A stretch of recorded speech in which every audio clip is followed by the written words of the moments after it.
Hello everyone, hope all of you are fine. Welcome to LIMS, Legend Institute of Management and Sciences. I am Sundas Khan, your lecturer for the course of History of English Literature 2.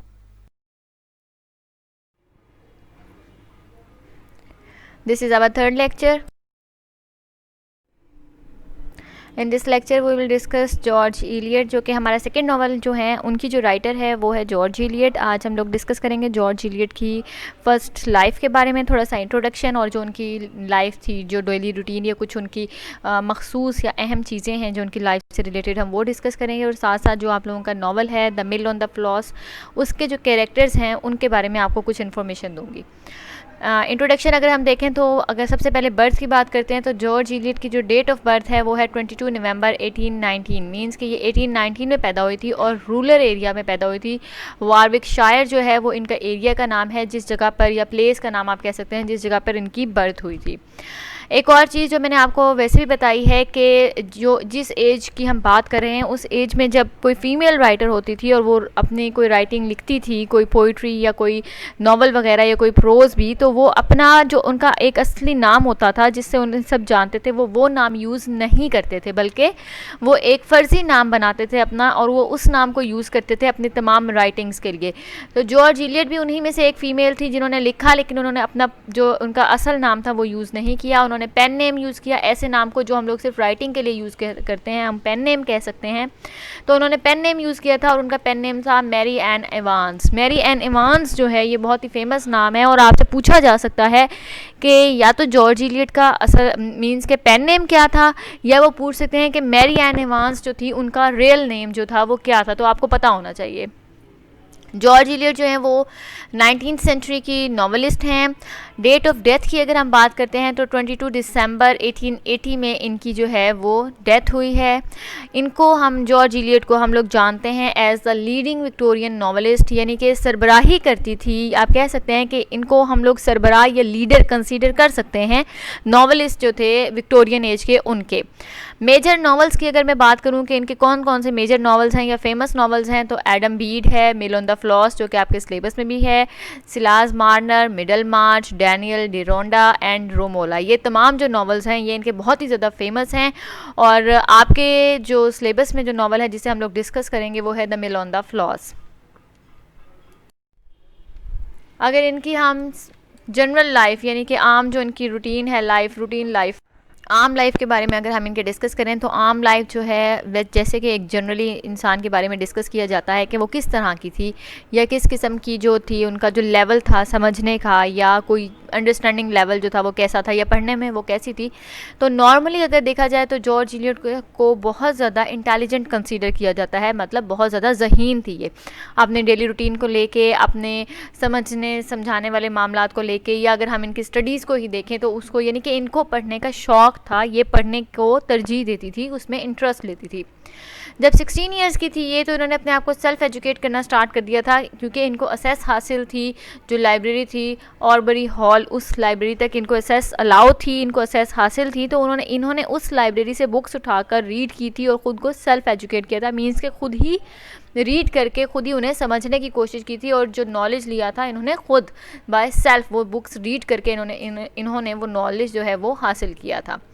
Evans जो हैं ये 16 years की थी जब इनकी mother की जो है वो डेथ हो गई थी, और जब मदर की डेथ हो गई थी तो उसके बाद तमाम हाउस होल्ड जो था वो इनके अंडर आ गया था, यानी कि इन्हें हाउस कीपर बना दिया था इनके फादर ने, कि तमाम जो इनके घर के मामलात थे, जो इनके घरेलू मामलात थे, इनको एवांस ही देखती थी.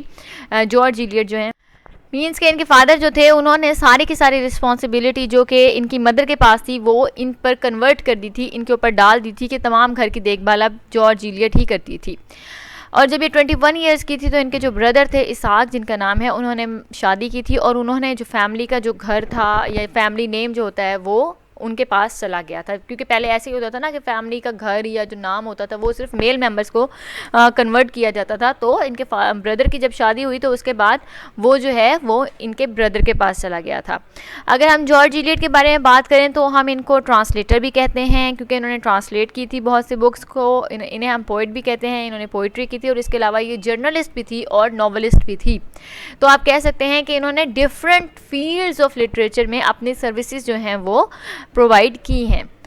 After the success of Adam Beed जो कि फर्स्ट नावल कंसीडर किया जाता है जॉर्ज इलियट का, उसकी सक्सेस के बाद यानी कि जब इन्होंने ये नावल लिखा था एडम बीड, तो इन्होंने अपने पेन नेम से ये नावल जो है ये पब्लिश करवाया था।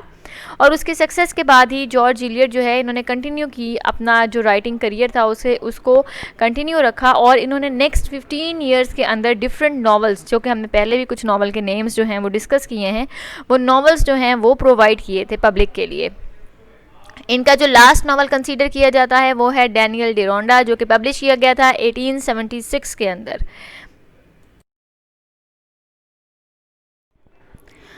जो नावल आपके सिलेबस में मौजूद है और हम लोगों ने इस लेक्चर में डिस्कस करना है वो है the mill on the floss. Mill on the floss जो है जॉर्ज इलियट का बहुत ही ज़्यादा फेमस नावल कंसीडर किया जाता है। इस नावल की जो हीरोइन हैं या मेन कैरेक्टर हैं या प्रोटैगनिस्ट जो हैं वो है मैगी टुलिवर। मैगी टुलिवर जो हैं ये एक ऐसी लड़की है कि अगर इनके बारे में मैं आपको डिस्क्राइब करूँगी तो मैं ये कहूँगी कि बहुत ही ज़्यादा इमोशनल और सेंसिटिव आप इनको कह सकते हैं, यानी कि नेचर बाय नेचर मैगी टुलिवर जो हैं बहुत ही ज़्यादा इमोशनल हैं और सेंसिटिव हैं, इंटेलिजेंट हैं, अट्रैक्टेड टू द बुक्स हैं, मीन्स के बुक्स जो हैं वो अट्रैक्ट करती थी इनको, ये बुक रीडिंग में इंटरेस्ट लेती थी, इंटेलिजेंट हैं, और जैसे कि मैंने कहा कि इमोशनल भी हैं, सेंसिटिव भी हैं। और एक और चीज़ जो इनके अंदर मौजूद है वो आपको नज़र आएगा कि इनके पास जो नॉलेज था जो उन्होंने बुक्स से लिया, बुक्स रीडिंग से, वो इसके ऊपर बहुत ज़्यादा प्राउड हैं मैगी टुलिवर, यानी कि वो इस चीज़ के ऊपर बहुत प्राउड हैं, बहुत फील करती हैं कि हाँ जी मेरे पास इतना नॉलेज है। She has a great concern for others and their feelings. और एक और चीज़, इमोशनल और सेंसिटिव मैंने इसलिए कहा था क्योंकि दूसरों का बहुत ख्याल करती हैं, दूसरे किस तरह से सोच रहे हैं, दूसरे किस तरह से फील कर रहे हैं, ये इस चीज़ का बहुत ख्याल करती हैं। ये देखती हैं कि इनकी किसी बात से किसी को कोई तकलीफ़ ना हो, कोई हर्ट फील ना करे, कोई जो है वो दुखी ना हो इनके बात करने से या इनकी किसी भी बात से, इनके किसी भी अंदाज से। ऑन द होल अगर हम बात कर रहे हैं तो we should think of Maggie as a stock character, means कि अगर हम कैरेक्टर वाइज बात करें कि मैगी का जो कैरेक्टर है जो नॉवल के अंदर आपके सामने प्रेजेंट किया गया है वो किस तरह का है, तो हम सिंपली एक ही वर्ड यूज़ करेंगे कि स्टॉइक कैरेक्टर है इनका। वो इस तरह से कि इनके कैरेक्टर में कुछ थोड़ी बहुत माइनर चेंजेस तो आपको ज़रूर नज़र आएंगे at the end of the novel, वरना थ्रू आउट रीडिंग जब आप पढ़ेंगे, रीड करेंगे तो आपको एहसास होगा कि जिस तरह से आपने इनको स्टार्टिंग में जिस तरह से आपको एहसास हुआ था कि ये इनका कैरेक्टर है, एंड में भी बिल्कुल वैसे का वैसा ही था। यानी कि जो इनकी मेजर क्वालिटीज़ दिखाई गई हैं आपको नॉवल के अंदर, नॉवल के स्टार्ट में आपको जिस तरह से इंट्रोड्यूस करवाया गया है और जो इनकी क्वालिटीज़ बताई गई हैं, जिस तरह से नॉवल में आपको दिखाया गया है स्टार्टिंग में, जिस तरह से आपको इंट्रोड्यूस करवाया गया है कि मैगी का कैरेक्टर इस तरह से है और ये तमाम चीज़ें मैगी के अंदर मौजूद हैं, आपको at the end of the novel भी देखेंगे कुछ माइनर चेंजेस तो ज़रूर आएंगे, ज़ाहिर सी बात है, क्योंकि एक स्टोरी है, एक प्लॉट फॉलो किया गया है, बहुत सी प्रॉब्लम्स को और डिफ़िकल्टीज़ को मैरी ने नॉवल के अंदर फेस किया है, लेकिन उसके बावजूद भी उनकी जो क्वालिटीज़ थी कि वो बहुत ही ज़्यादा इंटेलिजेंट थी, इमोशनल थी, सेंसिटिव थी, प्राउड थी अपने नॉलेज के ऊपर, वो उसमें बहुत कम चेंज आई है, उसमें कुछ ख़ास चेंजेस जो हैं वो नहीं आई। नेक्स्ट हमारे पास जो कैरेक्टर हैं वो हैं टॉम टुलिवर। टॉम टुलिवर जो हैं ये मैगी के ब्रदर हैं, यानी कि मैगी जो गर्ल है, जो आपकी हीरोइन है, जो प्रोटैगनिस्ट है नॉवल की, उनके जो भाई हैं उनका नाम है टॉम टुलिवर। वो जो है वो बहुत ज़्यादा हार्श हैं, यानी कि जो बिहेवियर या एटीट्यूड है टॉम का टुवर्ड्स मैगी वो बहुत ज़्यादा हार्श है, बहुत ज़्यादा आप कह सकते हैं कि सख्त किस्म का एटीट्यूड है टॉम का टुवर्ड्स मैगी, और वो स्ट्रिक्ट हैं बहुत ज़्यादा मैगी को लेके। मैगी को किस तरह से वो मतलब कि आप कह सकते हैं कि क्योंकि वो उसकी देखभाल करते हैं या उसके साथ रहते हैं, तो उनकी जो कंडीशंस हैं, जिस कंडीशन में वो मैगी को रखते हैं या जिस तरह से वो मैगी को ट्रीट करते हैं, वो बहुत ज़्यादा स्ट्रिक्ट हैं। और वो जस्टिस के साथ जो है वो जस्टिस मतलब कि आप कह सकते हैं कि इंसाफ को लेके भी वो बहुत ज़्यादा स्ट्रिक्ट हैं। वो इस तरह से कि वो कहते हैं कि जस्टिस जो है, इंसाफ जो है वो सबके साथ होना चाहिए, वो जो भी है जैसा भी है, इंसाफ जो है वो इंसाफ होना चाहिए। लेकिन अब वो बहुत ज़्यादा हाईली रिस्पॉन्सिबल भी कंसीडर किए जाते हैं, यानी कि जो भी काम है वो उसकी रिस्पॉन्सिबिलिटी लेते हैं, इररिस्पॉन्सिबल नहीं है, जो काम उनके ज़िम्मे लगाया जाता है वो पूरा करने की कोशिश करते हैं, लेकिन वो अपना कंडक्ट जो है वो उसके ऊपर गौर नहीं करते। यानी कि जिस तरह मैंने आपको बताया ना कि वो कह रहे हैं कि भाई इंसाफ सबके साथ होना चाहिए और हर किसी को जो है वो जवाबदेह होना पड़ेगा, आंसर करना पड़ेगा, तो उनको अपना एटीट्यूड, जो उनका एटीट्यूड उनकी सिस्टर के साथ है, मैगी के साथ है, वो उस पर गौर नहीं कर रहे हैं, उसके बारे में नहीं सोचते कि वो किस तरह से अपनी सिस्टर को ट्रीट कर रहे हैं, किस हार्शनेस और स्ट्रिक्टनेस के साथ वो मैगी के साथ डील करते हैं।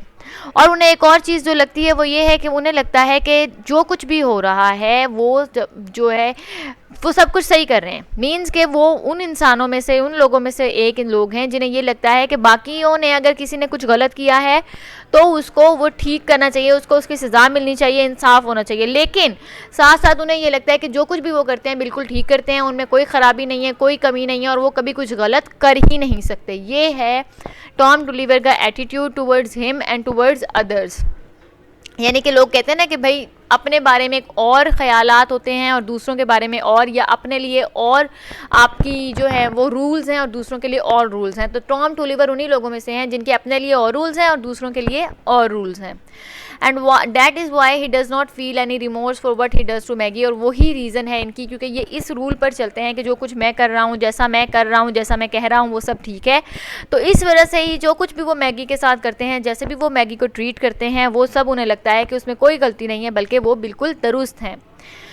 Tom is also a stock character, क्योंकि जब आप स्टोरी रीड करेंगे और आपको टॉम से इंट्रोड्यूस करवाया जाएगा, आपको उनके बारे में बताया जाएगा, तो आपको खुद ब खुद इस चीज़ का अंदाज़ा हो जाएगा कि जिस तरह मैगी के कैरेक्टर में at the end of the novel बहुत कम स्लाइट माइनर चेंजेस आई थी, इसी तरह टॉम के कैरेक्टर में भी at the end of the novel बहुत ही कम स्लाइट और माइनर सी चेंजेस आती हैं।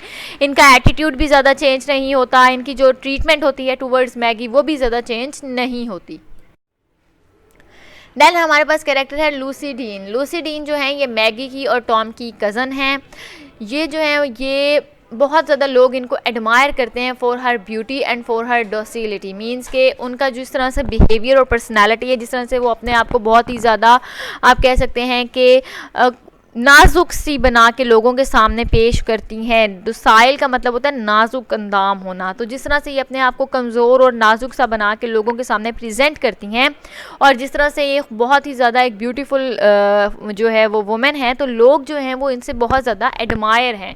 लोग इनको बहुत ज़्यादा आप कह सकते हैं कि अप्रिशिएट करते हैं। इनसे बहुत ही ज़्यादा लोग वो जो होता है ना एक कि बहुत ज़्यादा एक किसी इंसान से वो हो जाना, क्या कहते हैं उसे, किसी से बहुत ही ज़्यादा इम्प्रेस हो जाना, किसी से बहुत ही ज़्यादा किसी को बहुत ही ज़्यादा मानने लग जाना कि हाँ जी ये तो बहुत ही अच्छा है, बहुत ही नाजुक है, बहुत ही खूबसूरत है। तो उस तरह की ये फीलिंग जो है ये लोगों को देती हैं। अपने जो इनके यूथ के डेज थे ये और मैगी, यानी कि जब ये बच्चेपन में थे या इनका अडल्टहुड ही था अभी, तो मैगी की और लूसी की बहुत अच्छी फ्रेंडशिप थी और ये एक दूसरे को बहुत अच्छी तरह से समझते थे, एक दूसरे के साथ बातें शेयर करते थे, अपने व्यूज़ और आइडियाज़ एक दूसरे के साथ शेयर करते थे और एक दूसरे को अच्छी तरह से समझते थे। देन हमारे पास कैरेक्टर है फिलिप वेकम। फिलिप वेकम जो हैं ये टॉम के क्लासमेट हैं और स्टीफन के फ्रेंड हैं और मैगी का आप कंसीडर कर सकते हैं फर्स्ट क्रश। यानी कि मैगी जब छोटी ही थी तो वो इनको लाइक करती थी फिलिप वेकन को। यानी कि जो मैगी है उनके ब्रदर का ये क्लासमेट था और स्टेफन जो कैरेक्टर है एक और नॉवल में उनके ये फ्रेंड होते हैं फिलिप वेकन।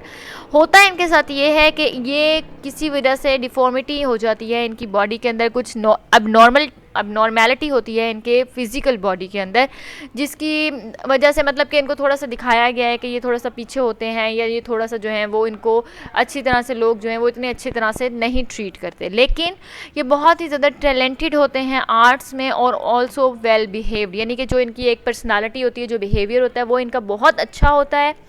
आर्ट्स में अगर आर्ट्स का सब्जेक्ट देखें या आर्ट्स में हम देखें तो ये बहुत ही ज़्यादा आर्ट में टैलेंटेड होते हैं। यानी कि एक कमज़ोरी और एबनॉर्मेलिटी के बावजूद भी इनकी जो एक इंटेलिजेंस लेवल था, जो इनका एक बिहेवियर था, वो चेंज नहीं होता। In understanding other people's conduct and behaviour and the reason for them he is better than other characters. एक और चीज़ जो इस कैरेक्टर में मौजूद है और बाकी कैरेक्टर्स में मौजूद नहीं है वो यही है कि ये लोगों के कंडक्ट को और लोगों के बिहेवियर को बहुत अच्छे से और क्लोजली जो है वो समझते हैं, अंडरस्टैंड करते हैं। और ये ही वो चीज़ है या रीज़न है जो इस कैरेक्टर में दिखाई गई है, जॉर्ज इलियट ने इस कैरेक्टर में शो की है। लेकिन इसके अलावा और किसी कैरेक्टर में ये चीज़ जो है उन्होंने नहीं दिखाई कि कोई कैरेक्टर हो जो कि लोगों के कंडक्ट और बिहेवियर को अच्छी तरह क्लोजली नोटिस करे या देखे कि ये जो है ये कंडक्ट जो है इस बंदे का, ये बिहेवियर जो है ये क्यों चेंज हुआ है या क्या मसला हुआ है इसके अंदर। इस तरह से ये मतलब कहते हैं ना किसी को कीनली नोटिस करना, ये देखना। तो फिलिप वेकम का वो कैरेक्टर है कि वो हर चीज़ को कीनली जो है वो नोटिस करते हैं और देखते हैं और समझने की कोशिश करते हैं। देन हमारे पास जो एक और कैरेक्टर है वो है स्टेफन गेस्ट। स्टेफन गेस्ट जो हैं ये लूसी के लवर हैं and also later falls in love with Maggie. अब आप इनका कैरेक्टर देखें कि पहले ये लूसी को पसंद करते होते हैं, देन ये मैगी को पसंद करने लग जाते हैं। ये बहुत ही ज़्यादा आपको मतलब कि इमोशनल दिखाए गए हैं, पैशनेट दिखाए गए हैं। लेकिन एक और चीज़ जो एक बुरी चीज़ इनके अंदर दिखाई गई है वो ये है कि ये इतने ज़्यादा रेशनल नहीं है।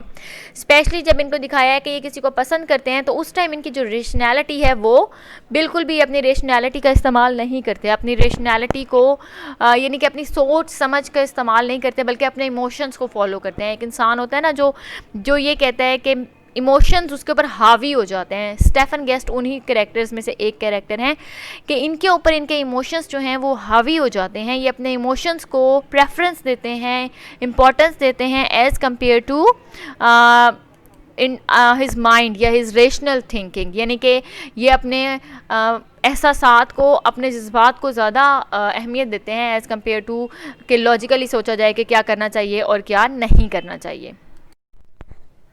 हमने मिल ऑफ द फ्लॉज के जो कैरेक्टर्स हैं वो हमने डिस्कस कर लिए हैं। अगर अब हम स्टोरी के बारे में आपको थोड़ा सा मैं इन्फॉर्मेशन देना चाहूँगी कि इसके अंदर कौन कौन से इंपॉर्टेंट चीज़ें हैं जो कि आपको पता होनी चाहिए।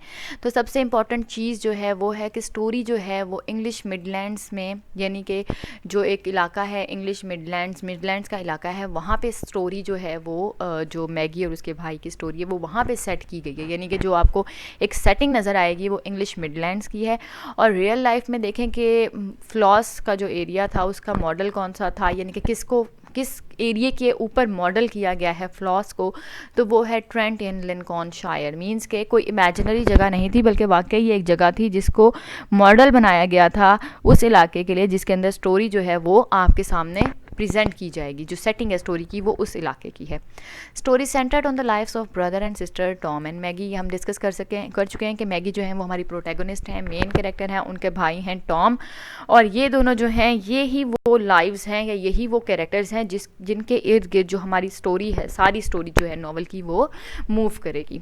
दे have deep affection for each other but were not able to understand each other completely until their tragic end. अब होता ही क्या है, होता ये है कि अगर आप किसी के साथ थोड़ा सख्ती से बोल देते हैं, जिस तरह अक्सर हम कोई गलत काम करते हैं तो हमारे पेरेंट्स भी हमें डांटते हैं, हमसे सख्ती से बात करते हैं, लेकिन उसका हरगिज़ ये मतलब नहीं है कि वो हमसे प्यार नहीं करते, ठीक है, दे डोंट लव अस, इसका ये हरगिज़ मतलब नहीं है। अब होता ये है कि दोनों भाई बहन मैगी और टॉम जो हैं वो एक दूसरे से बहुत मोहब्बत करते हैं, they love each other, they have deep affections for each other, but the problem is कि they were not able to communicate.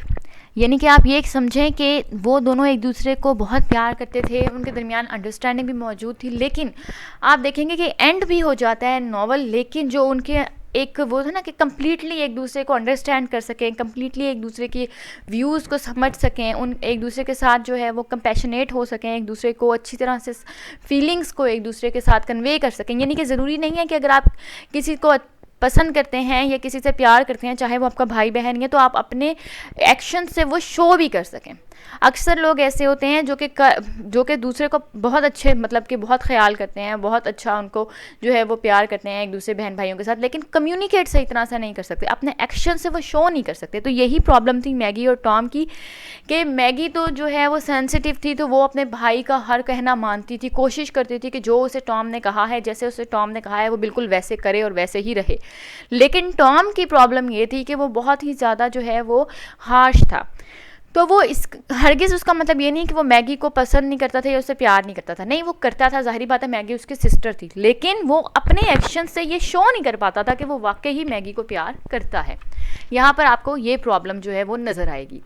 Maggi holds a central role in the book as she is the protagonist of the novel. ये हम discuss कर चुके हैं कि Maggi जो है वो आपकी प्रोटैगनिस्ट हैं, तो जाहिर सी बात है जो एक रोल होगा, सेंट्रल रोल होगा, ये सेंट्रल कैरेक्टर होगा, वो मैगी का ही होगा।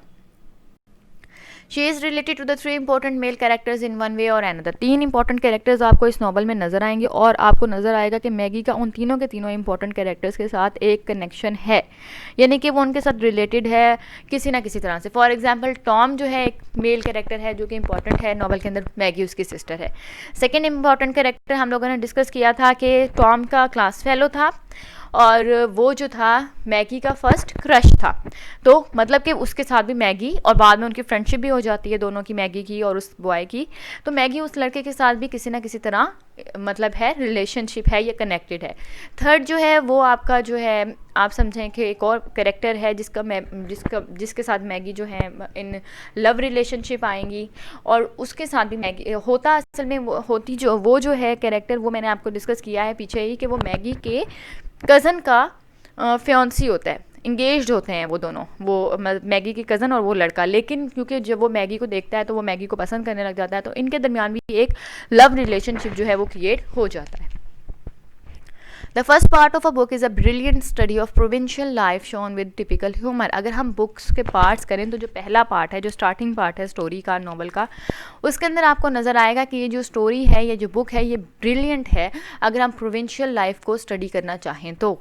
ठीक है, जिस तरह से जॉर्ज इलियट ने हमारे सामने एक प्रोविंशियल लाइफ रखी है, अगर हम उसको स्टडी करना चाह रहे हैं तो ये जो बुक है the mill on the floss, ये बहुत ही ज़्यादा उसके लिए एक अच्छी बुक है। ठीक है, और इस बुक के अंदर हमें दो चीज़ें नज़र आती हैं, एक तो ह्यूमर नज़र आता है, सेकंड जो है प्रोविंशियल लाइफ जो आपको प्रेजेंट की गई है वो नज़र आ रही है।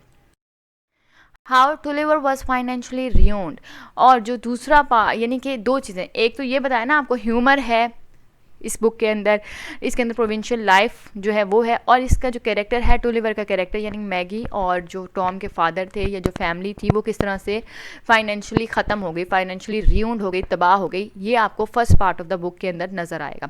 Second part of the novel deals with Maggie's unfortunate loves. Second part जो है उसके अंदर हम डिस्कस करेंगे मैगी का अनफॉर्चुनेट लव, जो कि दो कैरेक्टर्स के साथ था। एक वही है फिलिप बेकम जो कि टॉम के क्लास फेलो थे और मैगी के फर्स्ट क्रश थे, और क्योंकि बीमार होने की वजह से इनकी बैक जो थी वो थोड़ी सी हंच्ड हो गई थी, हंच्ड बैक थी इनकी। ठीक है, क्योंकि मैंने आपको कहा था ना फिजिकल एबनॉर्मेलिटी आ जाती है, तो वो हंच्ड बैक फिजिकल एबनॉर्मेलिटी थी। दूसरा है स्टेफन गेस्ट जो कि इनकी कज़न आई थिंक लूसी है उनका नाम, ये उसके फियांसी थे, लेकिन जैसे ये मैगी को देखते हैं तो ये मैगी को पसंद करने लग जाते हैं और इन दोनों के दरमियान लव रिलेशन जो है वो स्टार्ट हो जाता है। बोट एक्सकर्जन जो थी, एक्सक्लूजन आप समझें, बोट एक्सक्लूजन का मतलब है ये लोग बोटिंग पे जाते हैं मैगी और स्टेफन, और होता ये है कि ये वहाँ पर कुछ डेज़ जो हैं उस बोट में या जहाँ पे ये जाते हैं बोटिंग के लिए उस इलाके में, ये कुछ डेज़ जो हैं वो स्पेंड करते हैं अकेले, स्टेफन और मैगी। अब ये होता ये कि ये होती कुछ गलती जो होती है बाय चांस कुछ प्रॉब्लम हो जाती है, लेकिन जो मेजर पार्ट था वो था ये कि ये तमाम का तमाम जो था ये स्टेफन का अपना एक प्लॉट था, अपना एक आइडिया था जो कि उन्होंने मैगी के साथ टाइम स्पेंड करने के लिए इस्तेमाल किया। क्योंकि ये मैगी को पसंद करते थे तो ये मैगी के साथ टाइम स्पेंड करना चाहते थे, तो उन्होंने ये एक तरीका निकाला कि अगर ये इस तरह से करेंगे, बोट एक्सक्लूजन पे जाएं और इस तरह से टाइम स्पेंड करें तो ये मैगी को अच्छी तरह अंडरस्टैंड कर सकेंगे। इन्होंने तो मतलब अपना जो इनका एक प्लान था वो तो कामयाब हो गया, लेकिन ये एक स्कैंडल, बहुत ही बड़ा ग्रेट स्कैंडल क्रिएट कर देता है फॉर मैगी, और उसकी जो इनोसेंस थी, जो उसकी रिस्पेक्ट थी वो ख़त्म हो जाती है। क्योंकि आपको पता है हम जिस एज की बात करें उस एज में ये तमाम चीज़ें अलाउड नहीं थी। अगर आप इस नॉवल के अंदर हम देखें कि ऑटोबायोग्राफिकल एलिमेंट्स कौन कौन सी हैं, ऑटोबायोग्राफिकल मतलब कि जो राइटर के अंदर मौजूद थी चीज़ें, वही चीज़ें उसने क्या इस नॉवल में डाली हैं, और अगर डाली हैं तो किस हद तक। ठीक है, this novel is closest to being autobiographical to all Eliot works, यानी कि इलियट के जितने भी नॉवेल्स हैं, ये दूसरे वर्क्स हैं, उन तमाम वर्क्स में से ये जो नॉवल है the mill on the floss, ये सबसे ज़्यादा ऑटोबायोग्राफिकल एलिमेंट्स अपने अंदर रखता है। इस नावल के अंदर इलियट शो करती है, एक्सप्रेस करती है अपनी feelings of love for English country side, यानी कि जो प्रोविंशियल, आपको बताया ना मैंने कि अगर प्रोविंशियल सेटिंग या कंट्री साइड को समझना है तो इस नावल को आप लोग पढ़ें, ये बहुत अच्छी बुक है। तो वो इसलिए क्योंकि इलियट को ख़ुद जो है वो कंट्री साइड पसंद थी, तो जब उन्होंने इस कंट्री साइड के बारे में लिखा, प्रोविंशियल सेटिंग बनाई, तो वो उन्होंने इस तरह से बनाई कि वो अपनी तमाम फीलिंग्स ऑफ लव जो थी वो उन्होंने इसमें एक्सप्रेस की। देखें, जो चीज़ आपको पसंद होती है जब आप उसके बारे में लिखते हैं या बोलते हैं तो आपके बोलने के स्टाइल से पता लग जाता है, तो वही का काम यहाँ हुआ इलियट के साथ, क्योंकि उनको ये पसंद था, तो जब उन्होंने लिखा तो उनके स्टाइल से ये जाहिर हो रहा है। where she grew up for her own older brother Isaac, who like Tom rejected his sister out of strict moral principles. और जो कैरेक्टर ऑफ टॉम है, यानी कि जिस तरह के उसके स्ट्रिक्ट मॉरल्स थे, हार्श बिहेवियर था towards Maggie her his sister, वो ही सेम टू सेम बिहेवियर जो था वो था इसाक का with Eliot, George Eliot, because उसके भी जो मॉरल्स थे, जो वैल्यूज़ थी, वो बहुत ज़्यादा स्ट्रिक्ट थी और इसकी वजह से वो अपना जो सिस्टर का रिलेशन और बॉन्ड था वो उस चीज़ को रिजेक्ट करता था। तो इलियट ने टॉम में अपने भाई को किसी हद तक जो है वो रिप्रेजेंट किया है। ये जो नॉवल है इसको हम कह सकते हैं कि इसकी डबल साइड्स हैं। इसके अंदर हमें फुल ऑफ लव भी मिल रहा है, लॉन्गिंग भी मिल रही है, नॉस्टैल्जिया मिल रहा है, and also bitter and sad because this is a tragic one. This novel जो है इसकी ट्रेजिक एंडिंग है। इसके अंदर आपको लव मिलेगा, लॉन्गिंग मिलेगी, यानी कि किसी के लिए दुखी होना, किसी के लिए उदास होना, किसी को मिस करना, नॉस्टैल्जिया, किसी चीज़ को याद करके उसके बारे में सोच के दुखी होना या खुश होना। देन आपको इसके अंदर बिटरनेस मिलेगी, सैडनेस मिलेगी, क्योंकि जब एक चीज़ ट्रेजिक है, उसका सैड एंड है, तो उसके अंदर आपको बिटरनेस ज़रूर मिलेगी। Eliot shows clearly both the love she felt and the pain she suffered, यानी कि इस नावल के अंदर जो फीलिंग्स और इमोशंस हैं वो इलियट ने असल में अपने इमोशंस, अपनी फीलिंग्स, अपनी सैडनेस जो है वो रिप्रेजेंट की है। जो लव वो अपने भाई के लिए फ़ील करती थी वो चीज़, जो बिटरनेस और सैडनेस वो फील करती थी उसके हार्श बिहेवियर की वजह से, रिजेक्शन की वजह से, वो तमाम चीज़ें जो हैं इलियट ने यहाँ पर आपके सामने रख दी हैं। एक यहाँ पे बुक आपको नज़र आएगी जब आप टेक्स्ट रीड करेंगे, उस बुक का नाम है the political history of devil, the political history of the devil. ये बुक जो है ये मिस्टर टुलिवर के से को बिलोंग करती है, यानी कि मिस्टर टुलिवर जो थे उनके पास ये बुक थी, the political history of the devil. और ये वही बुक है, यानी कि द बुक का टाइटल सेम है जो कि इलियट जब यंग थी, यानी कि इलियट जब बच्ची थी या यंग थी या अडल्टहुड में थी, तो उनके पास ये बुक मौजूद थी इसी सेम टाइटल से। तो ये भी एक बहुत ज़्यादा इंपॉर्टेंट ऑटोबायोग्राफिकल एलिमेंट है जो कि इस नावल के अंदर मौजूद है। अब हम डिस्कस करेंगे एंड ऑफ द नॉवल, यानी कि ट्रैजिक एंडिंग को अगर हम डिस्कस करें इस नॉवल की तो वो कैसी है। End of this novel is pretty infamous, क्योंकि ये एक अनएक्सपेक्टेड एंड था जो आपको इस नॉवल में मिलेगा। जो अब आप ये नॉवल रीड करेंगे तो वो आप कह सकते हैं कि ये प्रिटी इनफेमस था, यानी कि अपनी अनएक्सपेक्टेड एंडिंग की वजह से ये नॉवल की जो एंडिंग है वो बहुत ज़्यादा फेमस हो गई थी। लेकिन ये एक बहुत बुरे या गलत या आप कह सकते हैं कि यानी कि गंदे अंदाज में उसको फेमस माना गया, बिकॉज वो एंडिंग एक्सपेक्ट जो नहीं की जा रही थी। जो कुछ भी नॉवल के एंड में होता है वो एक्सपेक्टेड नहीं था, कोई भी वो एक्सपेक्ट नहीं कर रहा था। और जब आप एक ऐसी चीज़ रीड करेंगे जो कि आपकी एक्सपेक्टेशन पे पूरी नहीं उतरती तो आपको वो अच्छी नहीं लगेगी। ठीक है, तो वही होता है ना कि मशहूर तो इंसान हो जाता है, लेकिन डिपेंड करता है किस तरह से मशहूर हो रहा है, किस वे में मशहूर हो रहा है। The two main characters Tom and Maggi drawn during a flood. अब होता यह है कि जो टॉम और मैगी का जो कैरेक्टर है, जो ये बहन भाई हैं, ये दोनों के दोनों जो हैं, एक फ्लड आता है, यानी कि आप समझें कि जो सैलाब है वो आता है और उसमें ये दोनों बहन भाई जो हैं वो डूबते हैं और डूब कर मर जाते हैं। This is about as depressing as it can get. और ये जो है ये इतना डिप्रेसिंग और सैड था, जब आप रीड करेंगे तो आपको अंदाज़ा होगा कि इससे ज़्यादा ये बुरा हो नहीं सकता था। और एक और इम्पॉर्टेंट चीज़ जो ये है कि उनकी डेथ्स और को छोड़े अगर हम, तो एपिलॉग जो नॉवल में दिया गया है, यानी कि एंडिंग के साथ जो एपिलॉग हमें मिलता है वो इतना वेग है कि आप लोगों ने जो कैरेक्टर्स हैं जिनको आप लोगों ने मीन्स के इतने सारे पेजेस में पढ़ा, इतनी सारी लाइंस पढ़ी, इतनी डिटेल्स आपने पढ़ी, लेकिन उनके बारे में जब एपिलॉग है या एंडिंग है उसके अंदर आपको इतना वेग बताया गया है कि आपको कुछ नहीं पता चलता कि कौन से कैरेक्टर के साथ क्या एंड हुआ है, कौन से कैरेक्टर के साथ क्या बना। तो आप लोगों को ये चीज़ जो है बहुत ज़्यादा एक एनॉय करेगी। Maggie had a hard time for the entire novel and after all her suffering she ends up dying around the ripe old age of 20। अब होता क्या है, सारा नॉवल जब आप रीड करेंगे तो आपको नज़र आएगा कि मैगी के साथ कितना बुरा हो रहा है, मैगी कितनी ज़्यादा दुखी है, कितनी ज़्यादा डिप्रेस्ड है, कितनी ज़्यादा सैड है, बिटर है। लेकिन एंडिंग लोग ये एक्सपेक्ट करते हैं ना कि अगर इतना ज़्यादा बुरा हो रहा है तो एंडिंग अच्छी हो जाएगी, ठीक है ना। लेकिन होता क्या है कि इतना ज़्यादा बुरा होने के बावजूद मैगी की एंडिंग भी बहुत बुरी होती है, और अभी वो यानी कि 20 ईयर्स की ही होती है जब उसकी डेथ हो जाती है by drowning. The lack of information about everyone else we have been reading about for hundred of pages is kind of annoying and होता क्या है, होता यह है कि आपको मैंने जिस तरह से पहले भी बताया कि एपिलॉग के अंदर भी और एंडिंग के अंदर भी जो डिफरेंट कैरेक्टर्स थे जिनके बारे में आप रीड कर रहे थे, क्योंकि नॉवल के अंदर सिर्फ मैगी और टॉम तो नहीं था ना, और भी बहुत से कैरेक्टर्स थे। आपने हंड्रेड्स ऑफ पेजेस रीड किए हैं, लेकिन at the end of the novel आपको उनके बारे में कुछ खास नहीं बताया गया। एंडिंग बहुत वेग थी, बिल्कुल भी क्लियर नहीं थी, आपको नहीं पता चलता कि किस कैरेक्टर के साथ at the end of the novel क्या होता है। और ये चीज़ जो होती है ये बहुत ज़्यादा अनोइंग होती है. It is also interesting to note that Maggie and Tom only really came together in death. अच्छा, तो जो रिलेशनशिप था बिटवीन मैगी और टॉम, उसका एंड यही हो सकता था कि दोनों मैगी और टॉम जो हैं वो at the end of the novel किसी तरह से रिकॉन्साइल हो जाएं. तो वो जो उनसे एक रिकन्सिलिएशन थी या जो उनका एक एंड में एक दूसरे के साथ मिलना था, वो आपको आपके राइटर ने, नॉवलिस्ट ने आपको उनकी डेथ में दिखाया है. बिकॉज उसके अलावा they would ever reconciled that they had both lived. यानी कि वो जो है ये बहुत ज़्यादा डाउटफुल माना जाता है कि अगर वो ज़िंदा रहते या अगर उनको ज़िंदा रखा जाता, उनको ना मारा जाता, तो उनकी जो रिकन्सिलिएशन थी वो पॉसिबल नहीं थी. यानी कि डाउट था कि शायद, लेकिन हाँ ज़्यादा चांसेस यही थे कि इनकी रिकन्सिलिएशन जो है वो ब्रदर और सिस्टर की वो नहीं हो सकती. और इनकी रिकन्सिलिएशन के लिए ऑथर के पास या राइटर के पास सिर्फ एक ही रास्ता था, और वो उसने उनकी रिकन्सिलिएशन की डेथ में, कि उन दोनों की एक साथ ही डेथ हो जाती है. मतलब डेथ में भी यानी जब तक रहे साथ रहे, और जब उनकी मौत हो जाती है तो भी वो दोनों साथ रहते हैं. In a twisted sense, killing Tom and Maggie was the only way to salvage. यानी कि निजात का, सल्वेज का, यानी कि आप समझें कि सल्वेज का मतलब होता है निजात.